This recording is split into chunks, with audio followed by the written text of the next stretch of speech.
Good morning. This is Mary Ellen McGonagle, and you're watching the MEM Edge Show. This is the show where we put you in front of where the action is in the markets. So let's go ahead and get started. Take a look at what we are going to be reviewing today. As usual, we're going to go ahead and take a look at where the markets are. As usual, you are going to want to have a good sense of not only where the markets are currently, but also where they may be heading. So you can set up your trading for the week. And then also, I'm super excited. Today we have a special guest. Dave Landry is going to be joining us. We're going to be reviewing, his expertise is swing trading. So he's going to be sharing quite a bit with us. And we're going to take a look at some current possible setups in the markets. So that is going to take place. And then if we have time, we're going to take a look at how we can play the recent move into gold stocks. That's been a very strong area of the markets. It's been talked out quite a bit, but let's go ahead and get started and take a look at the markets and where we are right now. So what I'm going to do is go ahead and see if I can get my cursor here and we can take a look at the markets. And I'm not quite sure why it is not operating properly, but we can see here certainly today that the NASDAQ is leading us higher. We're up 0.75 of a point on the NASDAQ. The S&P up about 0.25%. So we're seeing quite a bit of action on the right. We have those S&P 500 movers, and we can see some of these large cap names. Facebook is taking us higher, and I apologize. I cannot seem to get my cursor going, but I certainly do want to be able to show you a broader view here of where we are and where the S&P 500 is currently. So let me see if I can go ahead and pull this up. Oh my goodness, it's interesting. Oh, I'm super pleased to say we're good to go. So let's go ahead and pull up. What we're going to be looking at here is a daily price chart of the S&P 500 index. So with this daily view, each bar is presenting you with 1 day of price activity. So what I've gone ahead and done is overlaid some simple moving averages on top of this S&P 500 so that this green line is your 10-day simple moving average, the red is your 50-day, and then the blue is the 200-day simple moving average. And the relevance here is you, of course, want to see the index above and ideally these upward trending simple moving averages. And we can see certainly that May was a very difficult period for the broader markets. We did break down not only below this 50-day simple moving average, we did undercut this 200-day simple moving average. And all of this, of course, was quite concerning. And since then, we've had a nice rally to the upside so that we're now up above these simple moving averages. I mentioned this red is your 50-day. So this is actually quite constructive that we are able to find support. This area here, this first week in June, we were rallied over 6.5%. Last week, we're in a bit of a trading range where we basically digested this move, but overall we are in good standing. The broader markets are in an uptrend. Up top here, we have what's called the RSI. That's a relative strength indicator. So we want to pay attention not only to the slope of this RSI, but also the position. We can see it's positioned above this net neutral 50. So that is in good standing as well. And then down below, I have what's called the MACD, the moving average convergence divergence, black line up through the red. Positive action there as we are also up above this net neutral.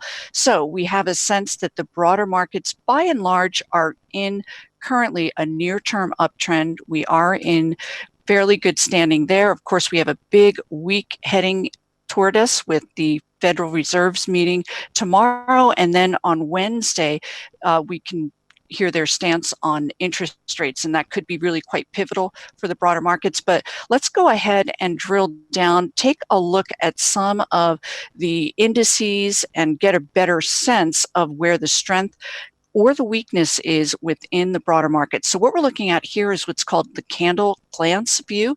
You can access this from the initial interface page on stockcharts.com. They have predefined candle glance. These are 2-month daily charts. I've gone ahead and populated it so that we're looking not only at the broader indices, but also some of these underlying sectors. We have the technology sector, utilities, and so forth. From there, what you can do is go ahead and input an indicator. I've gone ahead and added the RSI, that's your relative strength indicator. I want to see where the strength is.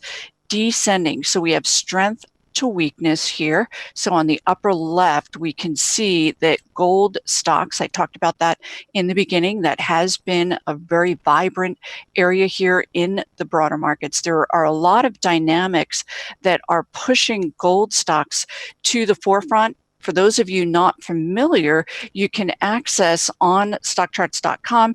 We have this articles. I'm not going to go ahead and get you there now, but you can access. There are a number of authors with stockcharts.com that are experts, and a lot of discussion as far as the dynamics with gold, and the outlook is rather bullish.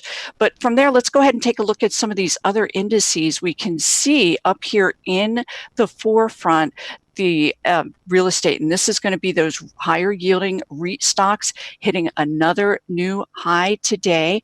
And I'm also going to point out here that utilities are up here in the forefront as well, and that has everything to do with interest rates. The 10-year Treasury is trading at about 2.1%. So for instance, when you look at utility stocks, the average yield there is going to be 3.3%. So it is a yield grab with some of these, again, utility REIT stocks and utilities as well. So these are remaining up here in the forefront. There's also a bit of uncertainty in current within the broader market, so that also is helping some of these more defensive areas. But let's take a look. Consumer discretionary, which had been lagging for quite some time, has roared up here to the forefront, and this has everything to do, Amazon, of course, bellwether stock within this industry, but a lot of this deterioration here in these discretionary stocks had everything to do with the China trade war fears. So we've seen those trade war fears recede a bit. So these consumer discretionary stocks have moved to the forefront. I'm going to take a minute and share with you how you can get into or in front of some of the strength within here. But let's go ahead and drill down, take a look at where the weaker areas are. Small caps continuing to lag. This is the Russell 2000 index. And then we have the industrials, which have a lot of that has to do with United Technologies and the merger. That stock really fell out of bed last week. So industrials are continuing to lag the broader market. So I'm going to go ahead to stockcharts.com here, and let's take a look at how you can very quickly get in front of the strength that we are seeing in consumer discretionary. And this is taking us to the sector summary. And from here, it's going to sort it by performance for today. And we can see this XLC, this is all about Facebook, but let's go ahead down to consumer discretionary. And quite simply, now we are looking at the sub-industry groupings here within consumer discretionary. We can take a look at specialty retailers. They are up over 1% today. And this is what we can do from here is go ahead and sort it by scooter. This is the Stock Charts technical rating. And we want to see the higher the number, the better. And in fact, it is normally it will go ahead and sort that for you. And here we are. I tend to like to look at some of these larger cap stocks, but what we can do is a thumbnail view. We can see CarMax, KMX hitting a new high, Ulta Beauty, and so forth. So from here, you can go ahead and drill down and take a look at the chart. And Ulta is actually very attractive at this juncture. The stock pulled back in line with a number of these consumer stocks back here in May, and it is poised to break out of this 1 month base and we can see that the RSI is positive, as is the MACD. So that's an overview of the broader markets, how you can play the strength. But let's go ahead. I'm really super excited to get into what we are going to be discussing with our guest today, Dave. And so let me go ahead and introduce him to us. Beautiful photo here. So Dave Landry has his own company. He can be reached at davelandry.com. He's been an active trader since the early 1990s. He's a speaker at many major trading conferences, both nationally and internationally. He is the author of 3 books on swing trading, and I understand they've been translated into many different languages. So Dave, if you want to go ahead and share with us some of your work, and excited to have you with us today. Oh, I'm happy to be here. Thank you so much for having me today, Mary Ellen. I appreciate it. Oh, of course. Yeah, as Mary Ellen said, I'm slotted as a swing trader, but I will stick with positions longer term. And I think the money management is very crucial in that. I think you can only predict so far out when it comes to markets, but you could follow trends forever. And when Mary Ellen asked me to come on, markets have been a little choppy lately, so I haven't seen a whole lot of setups. So what I like to do is provide the I'm going to take the screen over, Mary Ellen. Oh, absolutely. That's wonderful, Dave. Yeah. Yeah, So what I like to do is provide something that you could use both now and in the future. And about the only thing that's really working right now has been the IPOs. The IPO market has been really hot for a long time. So I just took a much bigger presentation. I just whittled it down to just a few charts in here I want to share with you and just a couple little thoughts. And if you could take this away, I think it'll, A, keep you out of a lot of trouble in the IPO market and prevent you from getting caught up in some of the euphoria and the hype. And then 2, it's actually a great little strategy to trade. So let me just show you this real quick. When it comes to IPOs, one of the interesting things is usually the first week of trading, those first 5 days, a significant high or low is set. So if you go back in and look at something like Snapchat, you can see the high was set on day 2. So it came public day 1, day 2, the high was set, and we haven't seen those highs since. So what I began to think about was right before Snapchat came public is, could I come up with a little system? And that's where a lot of my research comes from. Like, how do I explain what's going on in the market? How do I come up with something to maybe keep you out of trouble? And I got to thinking about it. It's like, well, my number 1 rule for IPOs is I won't trade them until the earliest is day 5, meaning they've been up for 1 week. The close of day 5 would be the earliest I ever get into a position. So what could I put out there? And I decided that a 5-day moving average would work well because you wouldn't get that average until at least a week of trading. And I did a presentation a while back where I showed how many IPOs just come public and crash. And I was actually trying to show how great IPOs are. And by the end of the presentation, somebody was asking me, it's like, geez, you're not making a very good case. Well, the point I'm trying to make is that a lot of times they come public and then they just flat out die. So when Snapchat was coming public, I just thought this was the stupidest stock in stupid town. Now, I have a saying, don't confuse the issue with facts. And as a technician, if it's going up, I want to be figuring out a way to buy it. If it's going down, I want to either get out of it or just simply avoid it. And in some cases, I will short. So again, if they don't go up, don't buy them. It's kind of like the old Will Rogers saying. And if you zoom in a little bit on Snapchat, you could see that, again, that high was set on day 2. And then by requiring a 5-day moving average for the pattern, you won't have that moving average until day 5 at the earliest. So that in and of itself will keep you out of bad trades. And I'll give you the actual setup here in just 1 second. So this is just a 5-day simple moving average, which you can easily plot in stockcharts.com. Now, after I did the article on Blue Apron on my website, I noticed that there was another hot IPO coming out, and that was, after I did the article on Snapchat, I noticed there was another hot IPO coming out, and that was Blue Apron. And to my surprise, this thing just absolutely is, I didn't realize how low it was trading, but the high for this one was set on day 1. So that was kind of like a deja vu all over again. And then in more recent times, We had Lyft that came public, and then so far Uber has failed too, and we'll get to that one in just 1 second. But again, day one, you can see the significant high was made. Usually within the first week, again, you get that significant high or low, and in many cases, the day one high is crucial.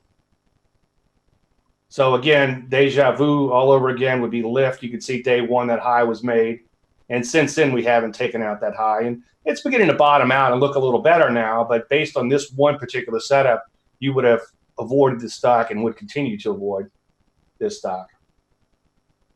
So let me give you the rules real quick, and then I'd be happy to share these slides with you if you like, or I'm sure this is being recorded, so you'll be able to go and watch Mary Ellen's show if you need these rules again.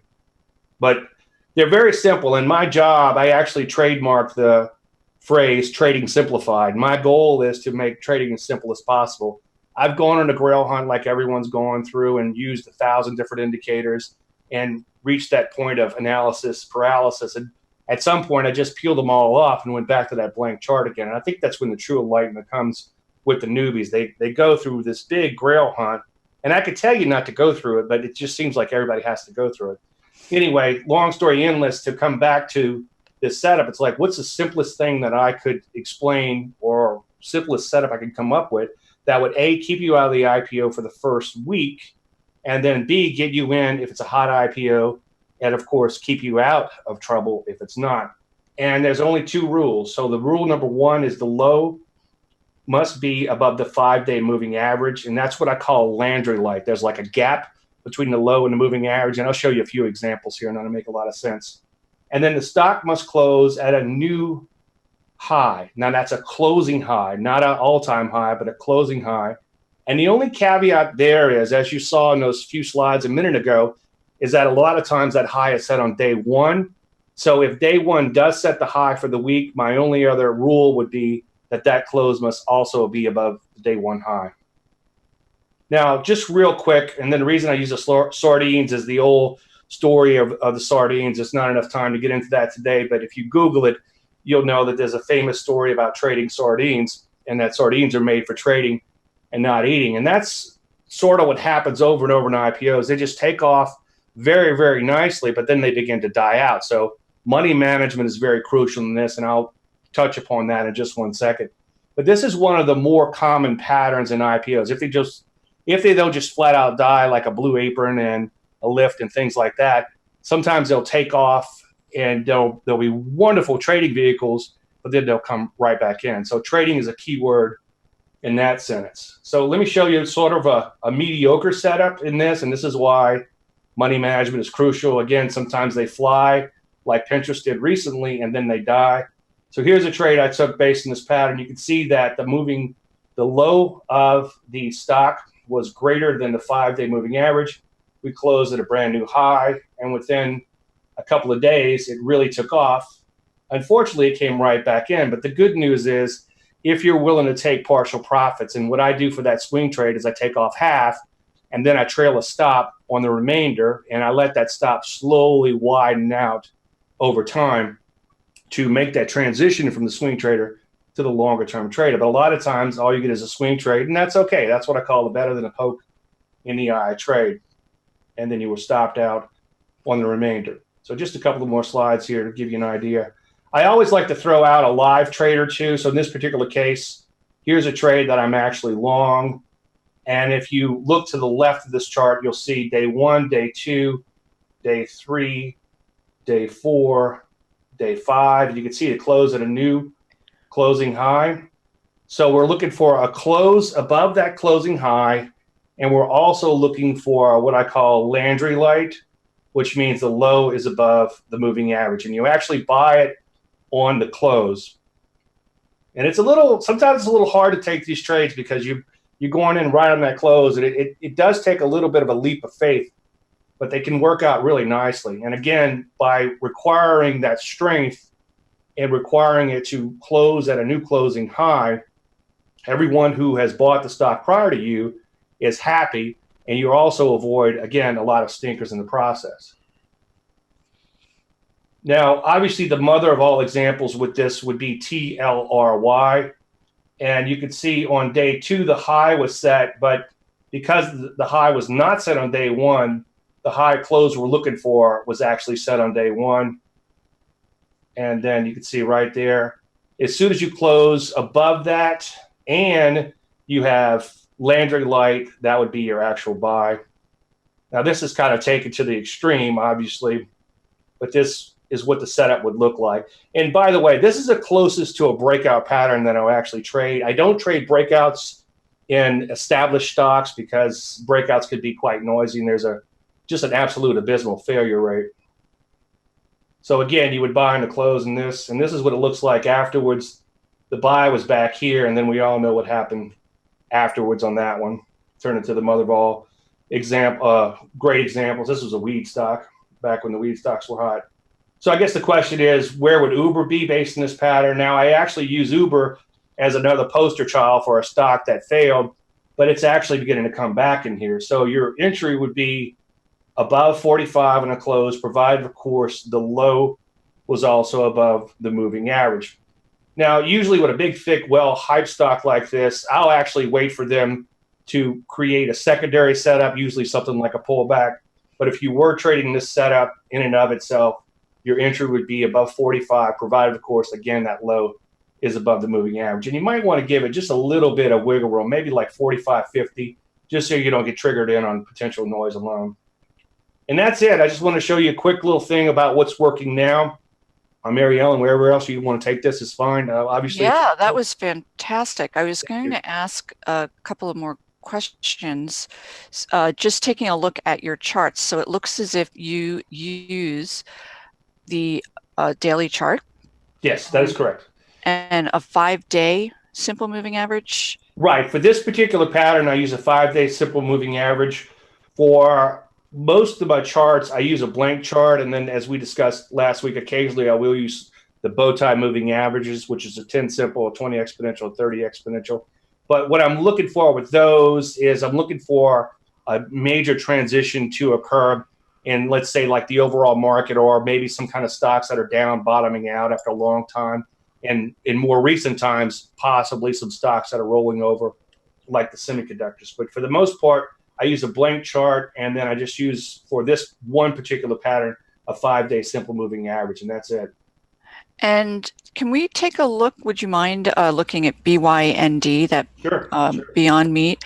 And then, you do you ever do anything with intraday charts with some of these IPOs, or do you find that the daily chart serves you quite well? Well, you have to be careful if you're making too many observations and you're looking at a minute little minute chart or whatever. The problem is you need to be as close to the market as you need to be, but no closer. And I think you can get into a lot of trouble with intraday charts. Now, with that said, two things. One, I do believe that patterns are fractal, meaning that what occurs in one time frame also occurs in others. And if you watch for, let's say, the overall market, if the S&P 500 makes new highs like it did a while back, and then you see an hourly bow tie to the downside, that could be the start of something bigger. Every major transition, in other words, top or bottom in the market, will obviously turn on the hourly first. But I think it's dangerous to watch that hourly too much, because you don't want to get caught up in that, unless, of course, you're at one of the fringes. Now, you were asking about Beyond Meat. Well, you can see, and let me see if I can get the annotations to work with the thing. Just give me 1 second. Oh, here we go. So if you look at Beyond, okay, do you have a question before I? Oh, no. Go right ahead. This is great. Okay, so Beyond Meat, obviously, what's the rule? We have to wait 1 week. 1, 2, and this first day here, you have to set your chart for the actual first day of trading. So this is where I guess it was scheduled to come public. I don't worry about this price here. I'm only concerned about actual trading. Okay, so there's a long story as to whether or not you should do anything back here, and I believe that no, you should always wait for at least 1 week of trading. But in this particular case, you have day 1, day 2, day 3, day 4, day 5. So the highest close, see, we're above the day 1 high. So here's a day 1 high here. Let's see if I can draw it in. There's a day 1 high, and then this would be your highest close. So this becomes your entry, and then you need a low greater than the moving average, which you have here, and then you have a new closing high, which would be here. So your buy would actually be on this particular day here. And obviously this one's turned into kind of a wild and crazy one, but that would be based on this little simple system, because two rules are: one, 5-day closing high, provided of course that closing high is also above the day one high. That's it. And then the low is greater than the moving average. Wonderful. And then if it dips below that 5-day, are you concerned if we take this trade out further beyond that, what you've marked up there? Well, when it comes to every trade, you have to be willing to admit that you're going wrong going in. And that's where a lot of the trading psychology comes in. And the good thing is, if you're using proper money management, it's going to help you with that trading psychology. So if you have a stop in place and you have to just get out of the way if you're wrong. Now, the stop has to be set far enough away from the market to withstand the normal noise of the market. And this has been a very volatile stock, even going back to when it first came out. So this would require a tremendously wide stop. Now, that's a little scary for some people to trade these volatile stocks, but what you do is you adjust your share size down accordingly. And I like to risk 2% max on a trading account on each particular position. So it's not like I'm going to buy 2%, or let's say you got a $100,000 account. I'm not going to go out and buy $2,000 worth of stock. I'm going to buy an amount to where if I get stopped out, I only lose $2,000 boring overnight gaps. Now, that might be 200 shares in a higher price volatile stock, and that might be 2,000 or even more in a lower price stock that's maybe not quite as volatile. And it's a little scary trading the more volatile stocks, but actually I did a spreadsheet a while back showing that with a less volatile stock that's higher priced, you would actually have to put more shares on based on the way the money management works. In other words, to capture that move in volatility in the stock. So in some way, in some cases, because you're putting up less money with fewer shares, trading volatile stocks is actually a little bit less risky. And I'm a big fan of trading a more volatile stock. And one thing that you and I were talking about last week is inefficiencies in markets. So I'm looking for something like these hot IPOs that are going to be very inefficient. In other words, they don't trade at a certain level and everybody agrees that they should trade at that level. Something like this, which doubles or triples over a few weeks, is obviously very inefficient. So I'm looking to trade those more inefficient stocks, which tend to be more volatile, and I'm adjusting the share size down accordingly. So, and I know you should never say hope, but hopefully you only lose a maximum of 2% on a position. And as far as the money management, I'm actually taking profits, partial profits, half at a 1% gain. Okay, so if I'm risking $2,000, I'm actually taking profits at $1,000, and the system developers would say, well, that's got a negative excursion, I think is the word they use, but a negative expectancy, sorry. But the reality is, if you could capture that big, we're going for that TLRY type of move. You capture one or two of those a year, and you've made your year. So that's where the real money is in that second loaf, making that transition to the longer term trend follower. Very interesting.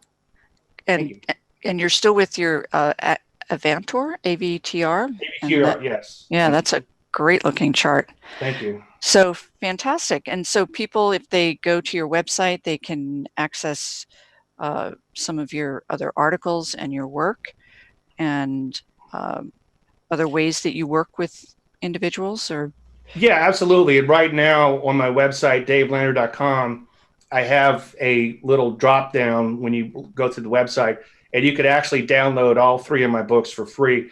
And that's going to give you a feel for my approach to the markets from a technical analysis standpoint or a methodology standpoint, from a trading psychology, which is vitally important. Fantastic. Oh my gosh, I'm so sorry. We have to leave it at that. Oh, that's fine. But that's super. So look forward to having you back. It's been great. Thank you, Mary Ellen. Thanks, Dave.